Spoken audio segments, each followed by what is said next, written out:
Il y a ces derniers mois ce mouvement que je trouve vraiment très drôle de la part de l'AfD. Ça m'a aussi amusé intérieurement que l'AfD prenne maintenant vraiment position. Elle est dans l'opposition et doit surtout souligner les difficultés des gens. Ils s'opposent à la guerre en Iran et deviennent même partiellement pro-Gaza. Mais jusqu'où le sont-ils réellement? L'AfD essaie sûrement ici de se mettre en scène comme un parti de la paix pour finalement capter ces voix du BSW. Ou bien les migrants auxquels ils viennent justement de s'adresser, il y en a aussi 10 millions dans ce pays. Ils ressentent finalement aussi cette blessure en Iran ou à Gaza d'une certaine manière. Ils veulent encore grappiller 2, 3, 4% là-dessus. C'est possible, oui. On peut aussi discuter volontiers du BSW. J'ai souvent travaillé avec Sarah Wagenknecht depuis 2009, organisant de nombreux événements, dont le congrès bancaire de la gauche cette année-là. C'est une tragédie, ce qui est arrivé au BSW, mais pour moi, ce sont toutes des erreurs propres. Elles sont toutes faites maison, malgré la manipulation électorale qui existe certainement. Nous en parlerons plus tard. Non, l'AfD n'essaie pas de récupérer. Si tu réfléchis, Tino Chiesa s'est prononcé très rapidement, début 2022, en faveur de négociations immédiates avec la Russie. Il a été diffamé comme un partisan de Poutine. Je pense que c'est très ancré chez Tino Chiesa. Et aussi chez les membres de l'AfD à l'Est, qui ont une relation différente avec la Russie, où l'on a dit « les Russes sont partis et les Américains sont toujours là ». On n'essaie pas de se positionner de façon tactique, ce sont vraiment des débats de fond au sein de l'AfD. Bien sûr, cela existe aussi. Ça me déçoit un peu, surtout chez les chrétiens de l'AfD. Je suis aussi chrétien. Y a-t-il un parti qui fait cela, qui ferme complètement les yeux sur Gaza et détourne le regard? Ce sont des débats de fond. En ce moment, Tino Chiesa et Alice Weidel tiennent bon. Mais là aussi, il y a évidemment des sujets de discussion. À propos des sous-marins, des manœuvres d'influence, des lobbies, il y a toujours des tentatives pour inverser la situation. De même qu'avec les médias qui crient à nouveau aux partisans de Poutine ou aux partisans de l'Iran. Comme hier soir. Je n'ai pas de télévision moi-même, mais j'étais à l'hôtel hier.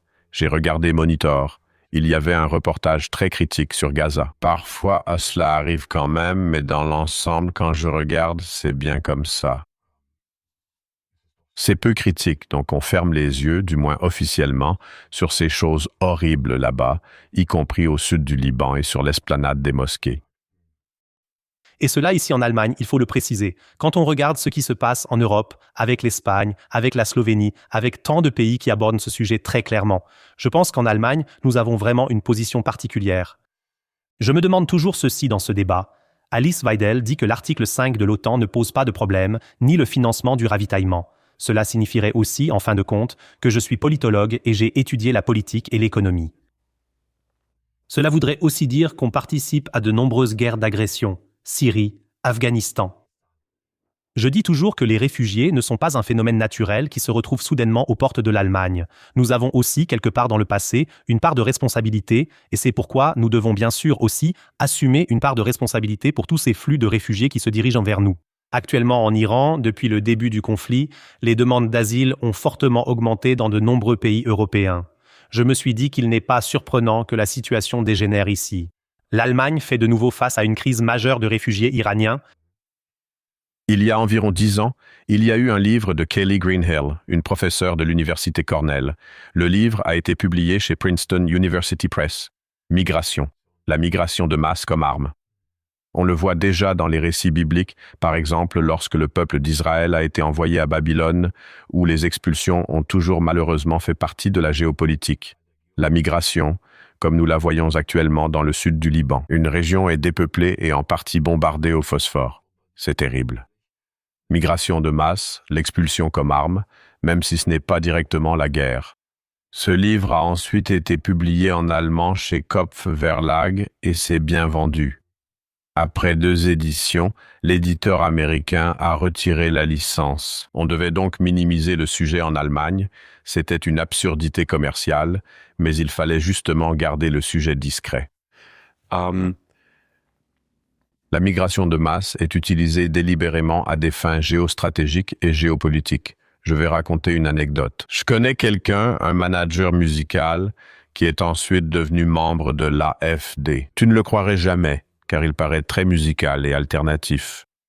Il était assis à la gare principale en Hongrie quand les réfugiés sont arrivés là-bas. Il a pris l'un des premiers trains de réfugiés jusqu'à Vienne. Et ensuite jusqu'à la forêt bavaroise où ils ont été débarqués, puis ça a continué. Ça a duré 2 jours. Il a dit que ces trains de réfugiés étaient dirigés par des dames d'ONG américaines avec des applications en arabe. Ce truc était planifié. C'était certainement planifié. Je veux dire, on peut encore dire théoricien du complot. Mais avant cela, on avait réduit l'aide alimentaire dans les camps de réfugiés et les montants de l'ONU, donc les montants par personne. Il y a un bon livre à ce sujet.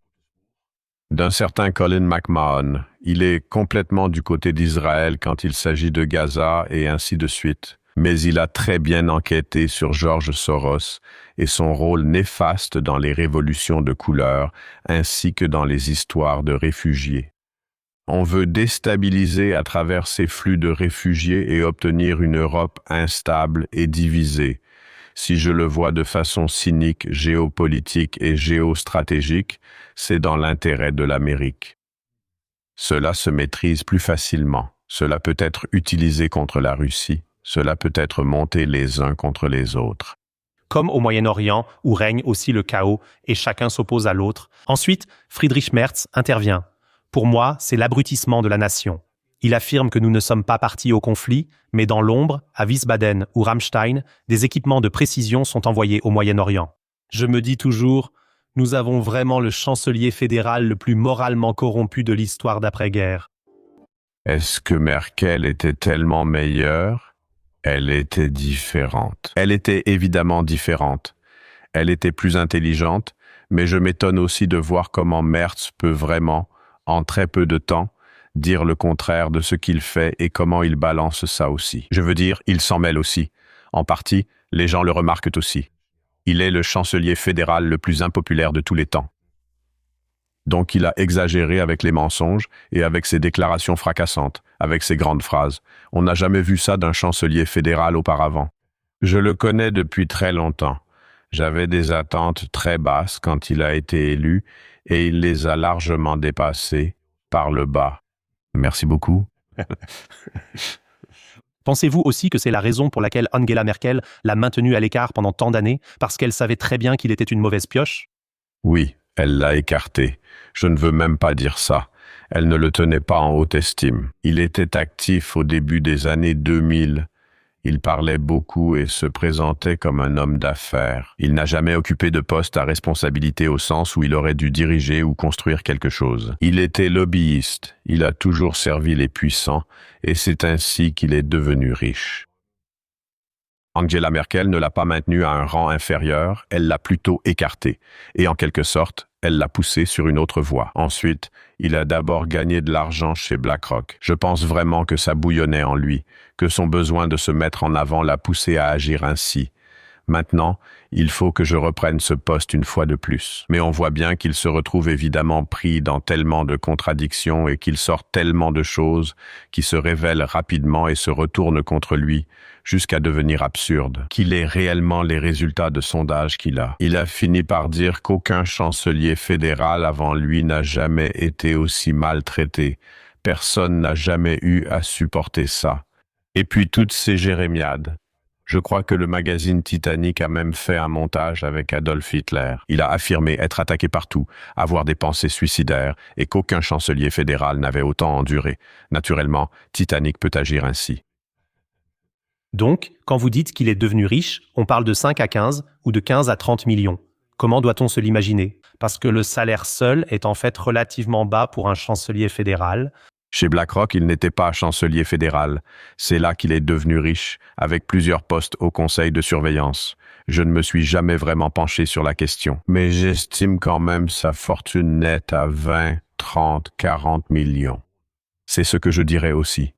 Je veux dire, il a été lobbyiste pendant longtemps et il a beaucoup gagné dans de grandes entreprises. Il a sûrement accumulé pas mal d'argent. Sa fille, je crois, possède une villa dans le sud pour 4 ou 5 millions. Je ne veux rien dire de faux. Jens Spahn a déjà insisté sur ses critiques avec des plaintes. Donc voilà, il me semble avoir lu ça, mais il faudrait vérifier à nouveau. J'ai déjà eu une interview avec Markus Krall, ou plutôt plusieurs interviews avec Markus Krall. Je veux en tout cas apprécier sa force de parole. Markus Krall affirmait que BlackRock agit comme des sauterelles sans réel modèle économique. Leur intention est de conduire l'Allemagne droit dans le mur et ensuite, finalement, de privatiser les actifs les plus précieux de l'Allemagne. C'est déjà arrivé. Il ne reste plus grand-chose. En principe, l'économie allemande est entre des mains étrangères. Nous avons complètement raté cela par naïveté. Tous les autres font différemment. L'Angleterre fait différemment, la France fait différemment, les États-Unis font différemment. Là-bas, on dit que les industries clés restent en Amérique. La Chine, c'est différent. Le Japon est aussi un peu plus ouvert. Mais maintenant, nous avons en Hongrie un Premier ministre qui ouvre aussi les portes en Hongrie. Il dit qu'il veut un gouvernement libéral. Il veut une politique plus favorable à la concurrence. Autrement dit, il livre le pays au démantèlement et à la prise de contrôle par des entreprises étrangères. Je l'ai justement diffusé ce matin sur X. Il vient de Shell. Peter Magyar est un lobbyiste de Shell. Voyons maintenant quand la compagnie pétrolière hongroise d'État, MOL, cotée en bourse, sera totalement privatisée. Oui, nous avons ce modèle de fonds vautour. Je veux dire, comme je l'ai dit, BlackRock est déjà la plus grande affaire. Il possède la plupart des entreprises du DAX. Nos brevets partent à l'étranger et sont exploités par le private equity. Le MP3 n'est qu'un exemple. Beaucoup d'autres choses en Allemagne sont encore très avancées dans la recherche, mais ici, plus rien n'est mis en œuvre. Les PME passent au fonds de capital investissement. Je dirais que l'ouvrage est au moins aux 2/3 terminé. C'est aussi ce qui est toujours ressorti chez EPSI, une redistribution maximale de l'argent des plus modestes vers les plus riches. Enrichissement personnel. On sait souvent déjà des années à l'avance pour ces guerres. On se positionne aussi en conséquence d'une certaine manière et on gagne tellement d'argent qu'on finit par se sentir un peu comme un dieu au-dessus des lois. Il y en a des dizaines de milliers, 20 000, 30 000, qui font d'une certaine manière partie de cette soi-disant élite. Est-ce que c'est aussi la raison qu'ils ont aussi un peu peur de la grande masse et qu'ils font donc avancer tous leurs agendas numériques? Pourquoi des millions de personnes ne sont-elles pas descendues dans la rue ici? Je me demande toujours, par exemple avec le corona, où tous les protocoles du RKI ont été censurés, pourquoi cela n'a pas provoqué de mobilisation massive? C'est vraiment une gifle en pleine figure, en pleine gueule, et pourtant il ne se passe rien du tout. Et les gens deviennent de plus en plus pauvres. Mais il faut bien qu'il se passe encore quelque chose de grand. Les révolutions ont lieu lorsque les gens commencent à aller un peu mieux. C'est ce que dit Edmund Burke, le premier conservateur, si l'on veut. Il a écrit cela en 1800. C'était un grand penseur britannique. Plus ils vont mal, plus ils sont occupés. Bien sûr, nous sommes maintenus dans notre bulle par le complexe médiatique. Nous sommes divertis. Neil Postman l'a déjà écrit il y a de nombreuses décennies. Nous nous amusons à en mourir. C'est à cause des bulles de filtre. Avec le monde numérique, cela ne s'est pas amélioré. C'est pourquoi la tranquillité d'esprit personnel et la santé sont si importantes. La détox digitale en fait absolument partie, comme tu le dis, la nature aussi. D'un côté, les gens vont moins bien, mais pas au point d'avoir vraiment faim, du moins pas encore en Allemagne. D'un autre côté, nous avons justement ce monde médiatique très fort, aussi le monde numérique, mais là aussi, il y a des choses qui se bousculent ou qui changent. Le ZDF perd de l'influence. Heureusement, les plus jeunes s'informent via des médias alternatifs comme YouTube, mais bien sûr aussi TikTok avec des vidéos courtes, des vidéos longues. Chez les tout jeunes, ce n'est d'ailleurs plus autant demandé. Donc là aussi, une réalité médiatique est en train de changer. Les élites ont en partie négligé cela et il y a donc de l'espoir. Donc, nous en avons beaucoup. Nous sommes dans un crash du système mondial. Il y a beaucoup de choses qui sont en train de changer, où les choses se reforment. On verra bien. Mais il y a aussi le Covid. Le Covid, c'est en fait la tentative de privatiser le corps humain et d'en faire un modèle économique, un modèle d'abonnement. Tu dois recevoir ta dose tous les 6 mois pour conserver ton droit de vivre. Je ne me suis pas fait vacciner. Ça s'est plutôt bien passé. Je me suis fait tester et tout ça, quand c'était nécessaire. Je vivais dans l'Eiffel. Mais c'est tout à fait clair. Si tu es en quelque sorte obligé de prouver ta santé avec ces doses, tu deviens un modèle économique. Le corps humain, l'existence humaine, c'est encore l'un des rares domaines qui n'ont pas encore été totalement privatisés, donc transformés en modèle économique. C'est aussi ce qui se cache derrière le Covid. Et je veux dire, j'en suis aussi un peu fier d'avoir contribué à faire avancer le débat au sein de l'AfD. J'ai tout de suite dit, je participe. J'ai pris la parole 3 fois lors des rassemblements Kirdenken. Je ne le fais pas tout le temps, parce que je dois quand même un peu équilibrer les choses. J'étais au début de l'année 2020 à Darmstadt, chez Michael Ballweg, puis encore quelques mois plus tard à Stuttgart et au printemps 2021 encore une fois à Aix-la-Chapelle, et j'ai pris la parole 3 fois lors des rassemblements Kirdenken. J'ai aussi amené Michael Ballweg à la première manifestation à Stuttgart. Il y a aussi pris la parole. Et à Cologne, dans une cave conspirative. On peut aussi le trouver sur YouTube. Et là aussi, l'AfD a participé. Alexander Goland les a un jour appelés une bande à vide. Maintenant, bien sûr, ce sont des professionnels. Ils ont maintenant plus de 10 ans d'expérience derrière eux. Mais il y a encore de vrais débats et même l'AfD ne savait pas vraiment au début ce qu'il en était avec le Covid.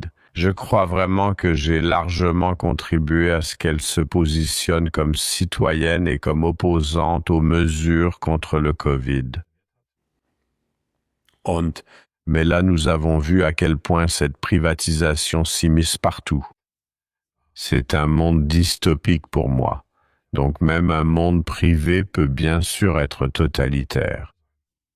J'en parle également dans Sauvons notre argent liquide, récemment publié, sur la façon dont les entreprises technologiques font de nous leur modèle économique.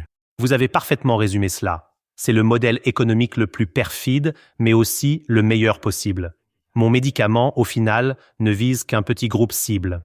Là, tu as en quelque sorte toute l'humanité comme groupe cible. Mais là encore, il y a une redistribution du bas vers le haut. Il faut bien que quelqu'un paie si l'État intervient d'une manière ou d'une autre.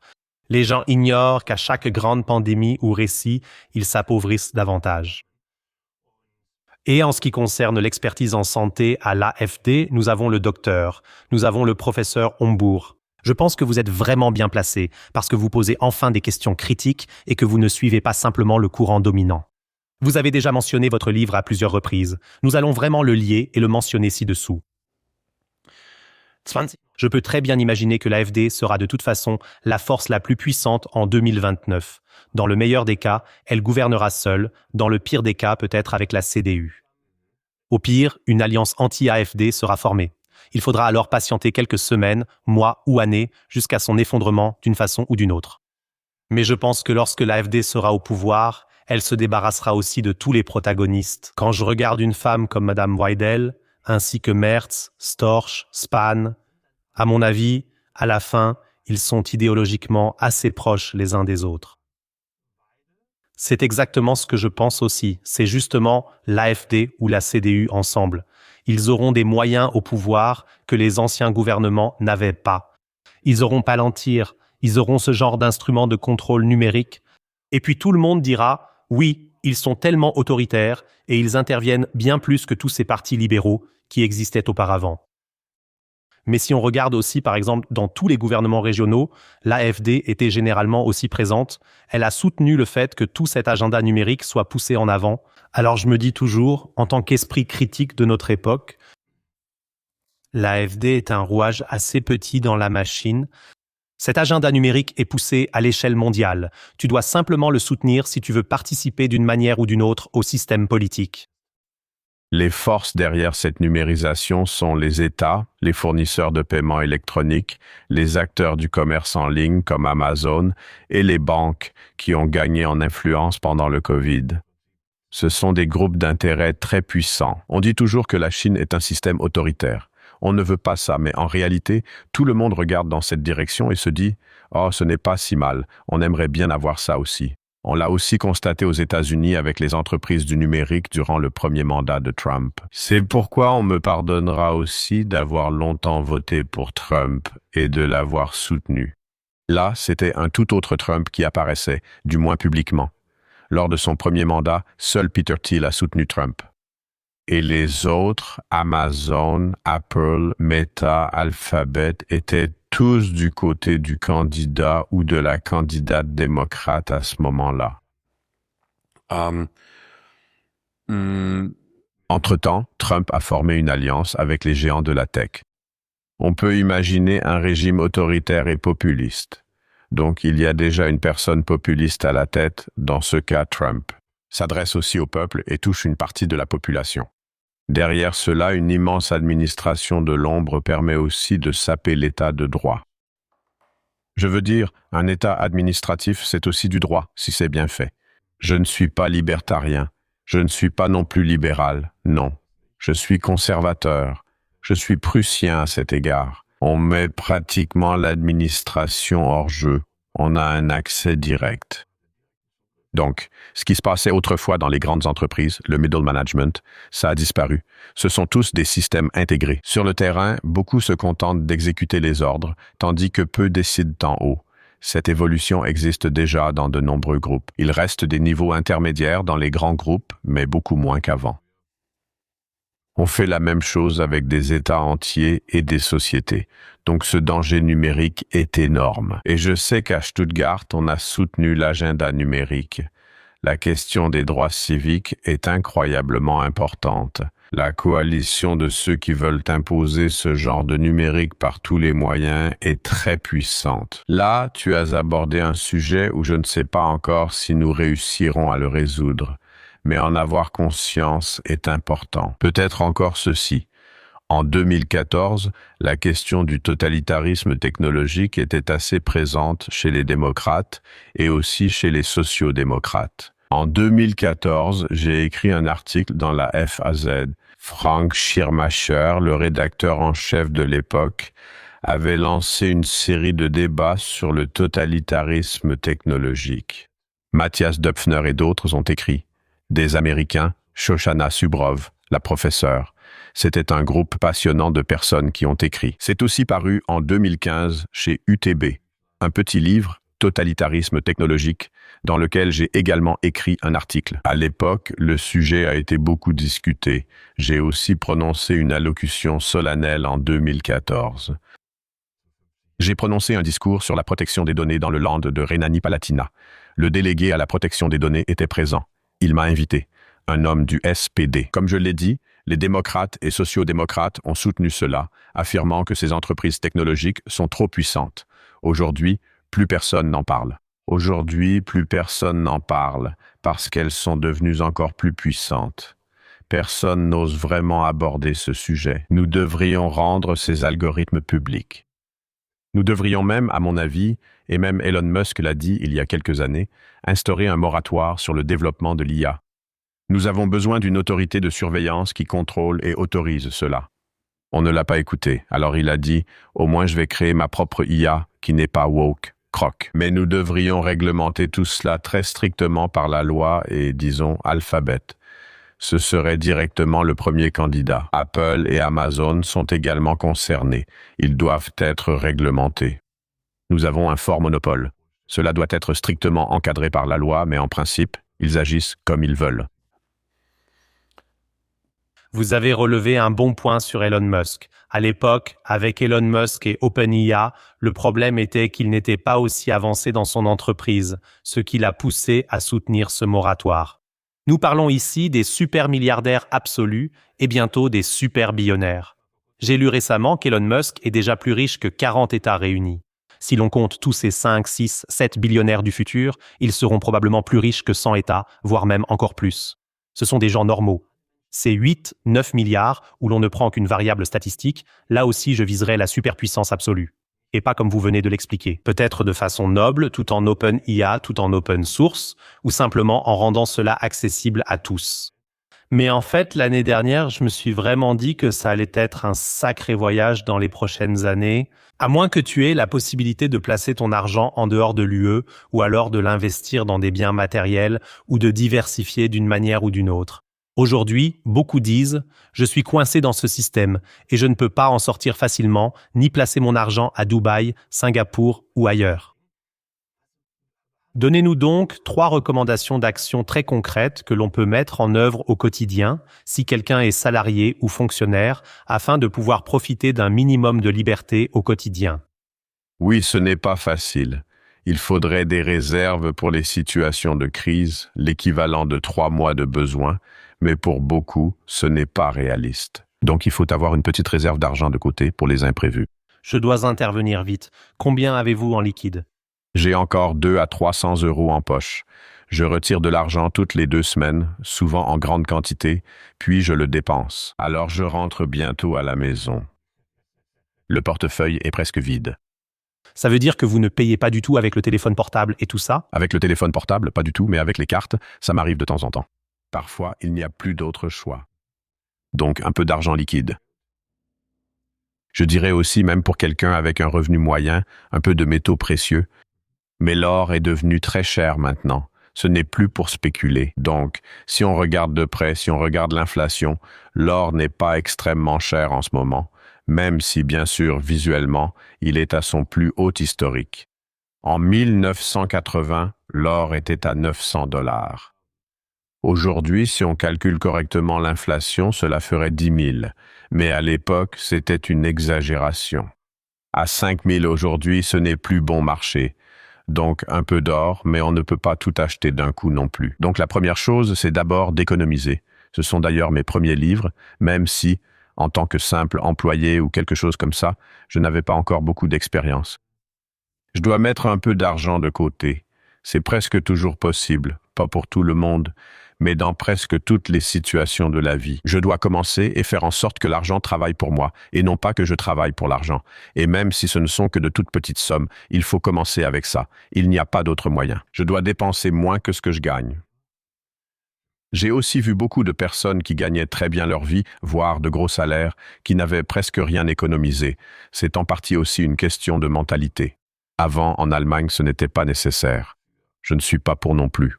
Par exemple, l'infirmière n'avait pas à penser à sa retraite, elle avait tout. Le policier aussi pouvait juste faire son métier. C'est fini à cause de la néolibéralisation. Chacun doit maintenant s'en occuper seul. Je ne soutiens pas ce système. Je pense qu'il devrait y avoir une assurance vieillesse raisonnable dans un certain cadre, qu'on s'en occupe, tout simplement. Il faut mettre un peu d'argent de côté. Une petite réserve, aussi bien sous forme de métaux précieux que sous forme d'espèces. Et ensuite, on commence à investir en actions. Les crypto-monnaies, pas trop.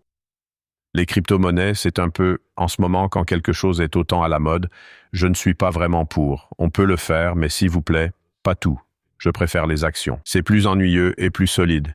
Il faut investir. C'est pour ça que mon premier livre sur le sujet portait ce titre. Il est sorti il y a 25 ans. Investir au lieu d'épargner. Mais en fait, il aurait dû s'appeler « Investir au lieu du livret d'épargne ».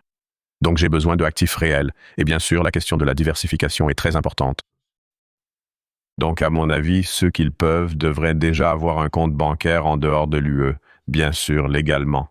Il n'y a pas d'autre moyen. Mais Liechtenstein, la Suisse, donc Dubaï aussi, et surtout, il ne faut pas tout avoir en Allemagne. Il existe toujours un risque de debunking, c'est-à-dire que ton compte soit bloqué. On l'a déjà constaté chez de nombreuses personnes de notre entourage, exclues de la participation politique ou de toute implication. Ou Jacques Bod, le colonel suisse qui est complètement bloqué. C'est fou ce qui se passe dans ce système. Donc il faut commencer à devenir indépendant. Mais les actifs réels, enfin les placements, nécessitent des connaissances. C'est un sujet avec lequel il faut s'occuper plus longtemps. J'ai un exemple. Si on avait acheté chaque nouvel iPhone, cela aurait coûté environ 22 000 $.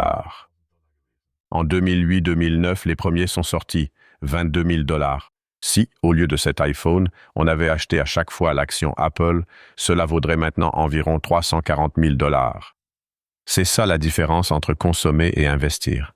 Mais toutes les actions n'ont pas eu la même performance qu'Apple. C'est tout à fait clair.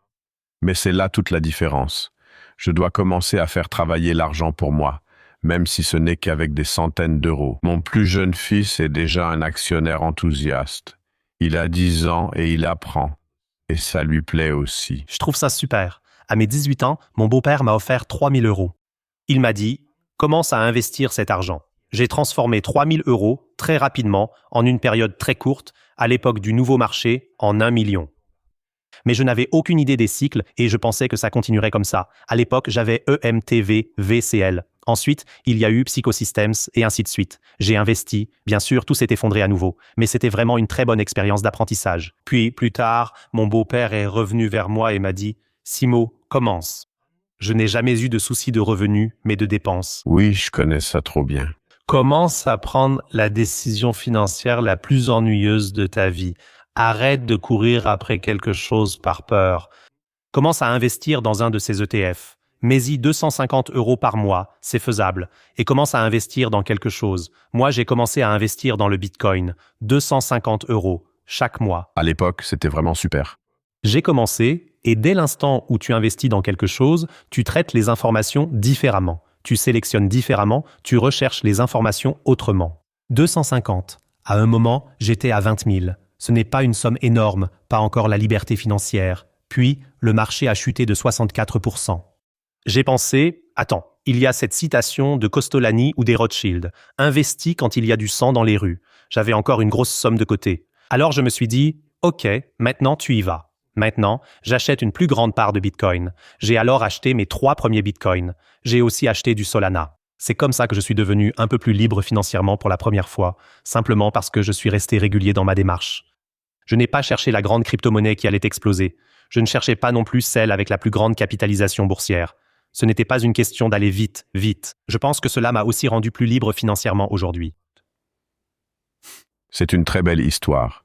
Je veux dire, tu as misé sur un actif très en vogue et tu étais aussi concentré sur une seule chose. Mais comme tu le dis, il faut persévérer, s'y intéresser.